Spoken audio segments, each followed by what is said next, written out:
Hello guys, ఈరోజైతే మేము ASF BBQ గ్రిల్కి అయితే వచ్చాము. ఇది హైటెక్ సిటీ మెట్రో స్టేషన్ పక్కనే ఉంటుంది. డెఫినెట్గా ట్రై చేయండి, చాలా బాగుంటుంది. నేను, మా హస్బెండ్, మా అబ్బాయి అయితే వచ్చాము. అండ్ అలాగే పిల్లల్ని స్పెషల్గా అయితే కేర్ చేస్తారు. మా అబ్బాయికి స్పెషల్గా ఐటమ్స్ అనేవి తెచ్చి ఇచ్చారు. ఇంకా ఐస్ క్రీమ్స్, డిజర్ట్స్ అన్నీ కూడా ఎంజాయ్ చేస్తూ తింటున్నాడు. ఇంకా చాలా వెరైటీస్ ఉన్నాయి. మేము తిన్నవన్నీ కూడా చూపించాను, అన్నీ చూసేయండి.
లాస్ట్లో వెళ్ళిపోయే ముందు ఇలా కాంప్లిమెంటరీ కేక్ అయితే కట్ చేపిస్తారు. ఇవాళ మా అబ్బాయి బర్త్డే కాదు, అయినా కూడా కేక్ కట్ చేపించారు మా అబ్బాయి చేత. చాలా హ్యాపీ అనిపించింది.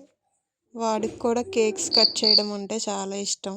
సో అందుకే ఎంజాయ్ చేస్తున్నాడు. అందరూ క్లాప్స్ కొడుతుంటే బాగుంది వాడికి.